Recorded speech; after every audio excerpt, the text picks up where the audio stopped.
የግሎብ ኤንድ ሜል የሚባለው የካናዳ ዕለታዊ ጋዜጣ በጣም ታዋቂ ጋዜጣ ነው። ዛሬ ኢንተረስቲንግ የሆነ ስቶሪ አውጥቷል።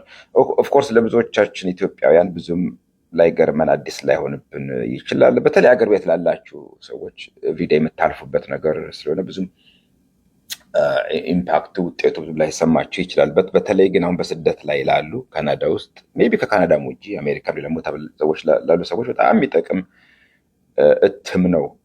ዶኪመንት ማስረጃ ነው። እናውቀዋለን። ይህ ልጅ ከተማችን የሚኖር ነው። ሱባለው ይባላል። ሱባለው በለጠ ብርሃኔ ባለፈው ኦገስት ነሐሴ ወር ላይ ወደ ኢትዮጵያ ተጓዘ። በየዓመቱ ይጓዛል።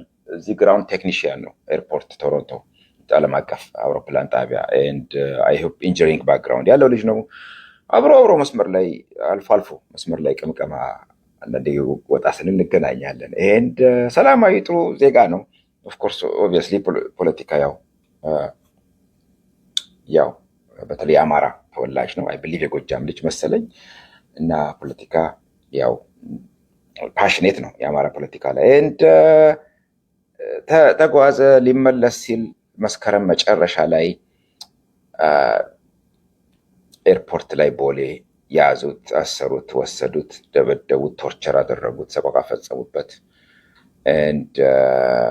አሳዛኝ ነው። የፋኖ ደጋፊ ነህ፣ ገንዘብ ይዘህ መተህ ልታከፋፍል ምናምን ብለው አይ ቲንክ ስቶሪው ላይ አልወጣም። የዚህ የግሎብ ኤንድ ሜል ላይ ግን ባክግራውንድ ኢንፎርሜሽን እንደነገሩ ከሆነ የቤተሰብ ውስጥ ግጭትም አለ መሰለኝ።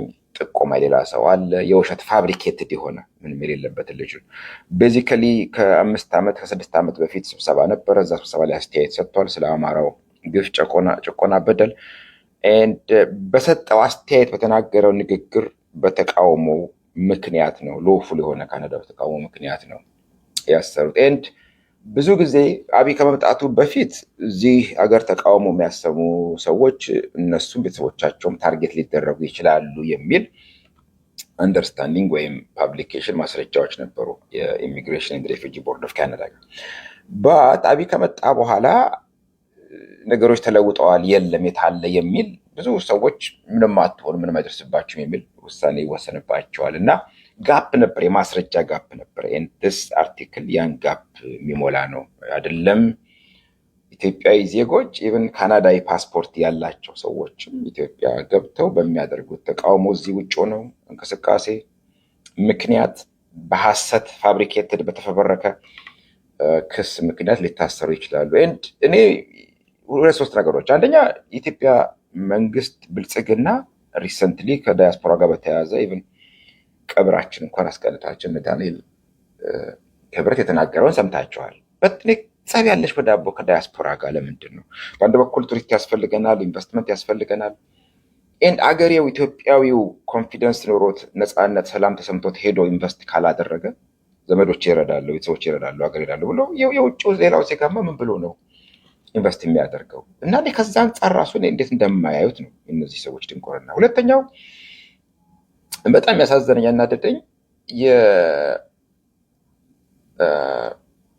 ፍርድ ቤቶች፣ የኢትዮጵያ ፍርድ ቤቶች እኔ አይዶን ነው እንዴት አድርጌ እንደማስረዳው ይሄን ነገር። አንድ ሰው ቶርቸር ተደረግኩኝ፣ ተደበደብኩኝ፣ ቀጠቀጡኝ ብሎ ሲናገር ቀጠሮ ለዛሬ 1 ወር ቀጠሮ ይቀጠራል። እስቲ ምርመራ ይደረግና ማለት 1 ወሩን እኮ ይደበደባል፣ ይቀጠቀጣል ያሰው ማለት ነው። ዳኞቹ እኔ እንዴት አይነት ድንቁርና እንደው ሊገባኝ አልቻለም። ኢሚዲየትሊ እርምጃ ይወሰዳል እንጂ ተቀጠቀጥኩኝ፣ ቶርቸር ተደረግኩ ያለን ሰው ለ1 ወር መቅጠር፣ ለ2 ወር መቅጠር፣ 5 ወር እስከ እንግዲህ 5 ወር ነው እስር ቤት ሲመላለስ። እኔ ዳኞቹ እንዴት አይነት ማለቴ ሙሉ በሙሉ የፖለቲካ አፊሊሽን ኖሯቸው ለመንግስት ደግፈው ነው የሚወስኑት? ኦር በንጹህ የዳኝነት መንፈስ ሪሊ አምነውበት ነው? የኢትዮጵያ ሁሌ ጊዜ ድሮም በቅንጅት ሰዓትም ከዛም በፊት በነበረው ጊዜ ነው ሁሌ የሚገርመኝ ቶርቸር ተደረግኩኝ፣ ተደበደብኩኝ፣ ተቀጠቀጥኩኝ ሲል አንድ ሰው ኢሚዲየትሊ ቀን አይሰጥም እኮ። ለ1 ወር መቅጠር እኮ 1 ወሩን ደግሞ ቀጥቅጦት እስከዛ እስኪመጣ ድረስ እኮ ማለት ነው። ከዛ ኮንሲኮንስ የደረሰበት አንድም በዚህ 25 ዓመት ጊዜ ውስጥ እስር ቤት እስረኛ ደበደበ፣ ቀጠቀጠ፣ ቶርቸር ፈጸመ ተብሎ የታሰረ የተመረመረ የተከሰሰ ፖሊስ ነው ያላቅም። በፍጹም ባለስልጣን የመንግስት ባለስልጣን አላቅም። በተለይ በዚህ ጉዳይ ላይ ዳኞቹ ገለልተኛ ሆነው ኢንዲፔንደንት ሆነው ስቶፒት ማለት ሲገባ እስረኞችን ፕሮቴክት ማድረግ ሲገባቸው በቀጠሮ ላይ ቀጠሮ መስጠት ለመወሰን እንደገና አይቶ ጉዳዩን መርምሮ ሌላ ቀጠሮ ሪዲክለስ በጣም ሪዲክለስ። እንደዚህ አይነት ዳኞች ሎ ስኩል ገብተው የተመረቁ ናቸው። እንደዚህ ዳኞች በጣም ያሳዝን ነው። አቶ ቴዎድሮስ ምህረት የተማረ ሰው ይመስለኝ ነበረ፣ ግን በተጋጋሚ እንደተናገርኩትኝም ከስራ አስፈጻሚ የኤግዜኪቲቭ ብራንች መንግስት ጋር የሚርመጠመጥ ሰው ግድብ ሲመረቅ እዛ ነው፣ ሎጅ ሲመረቅ እዛ ነው፣ ፓርኪንግ ሎጅ ሲመረቅ እዛ ነው። አንድ የጠቅላይ ፍርድ ቤት ፕሬዚዳንት ከጠቅላይ ሚኒስትሩ ጋር ከምክር ቤት አባሎች ጋር ታገሰ ጻፈው ጋር ሁሉ ጊዜ እዛ እየሄደ ራት፣ ምሳ፣ ቁርስ አብሮ የሚርመጠመጥ ከሆነ ነፃነቱን ያጣል፣ ገለልተኛነቱን ያጣል፣ ኢንዲፔንደንሱን ያጣል። ይሄን እንዴት ማሰብ እንደተሳነው አላውቅም። ሁሉ ጊዜ ቪዲዮ ላይ እንመለከተዋለን። ለዳኞቹስ የሚልከው ለሱ ለሚያዛቸው ወይም እሱ ለሚቆጣጠራቸው ዳኞች አለቃቸው ነው። እሱ ምን አይነት ሜሴጅ ነው የሚልከው? ይህን እንዴት ማድረግ ማስተካከል ያንሰዋል ነው። አንዲት ነገር መስራት ካለበት ዳኛ ህንፃው ላይ ነው የሚያተኮሩት። ህንፃ ገነባን፣ እንደዚህ ያደረግን ምናምን። ህንፃ ቡልሽት። ህንፃ ብቻውን ምን ይሰራል? ህንፃ ይፈርሳል። በድንጋይ ላይ ድንጋይ ቢከመር ምንም መጽሐፍ ቅዱስ ይላል አይደለም? ሳይፈርስ አይቀርም፣ ይፈርሳል።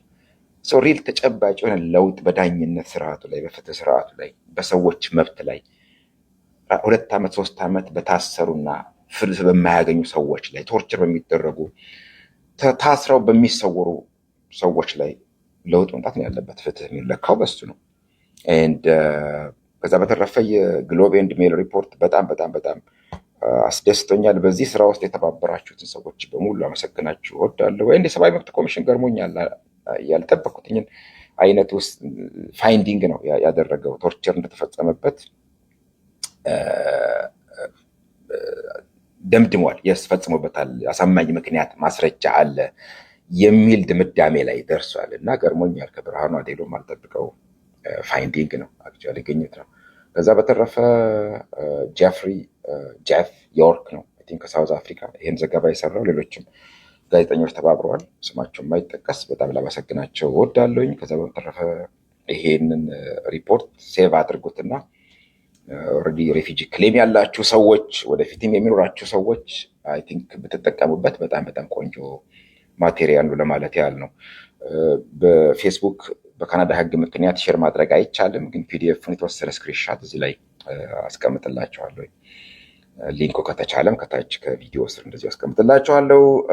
በሞፈር ኮፊ ነው ለካ የሰራሁት ነው። በለስ ፎክረው ሚልኪያስን ሞፈር ኮፊ ሃዝ ናቲንግ ቱ ዱ ዊዝ ዲስ ቪዲዮ። በነገራችን ላይ ጀስት በአጋጣሚ ያደረግኩት ቲሸርት ነው። ሙቭ እያደረግን ነው እንደምታውቁት። ኦፊሳችንን ከ526 ሪችመንድ ስትሪት ኢስት ወደ 715 ዳንፎርዝ አቨኑ እየሄድን ነው። አርብ ምሽት ላይ ከ6 ፒኤም ጀምሮ የምታግዙን ሰዎች ብቅ በሉ። ተወሰነች አንዳንድ ነገር እንዲይዙ ማለት ነው። የቻላችሁ ያልቻላችሁ ኢትስ ኦኬ። ፋሲካ በኋላ ኦፊሳችን በደንብ በከባዱ ይመረቃል።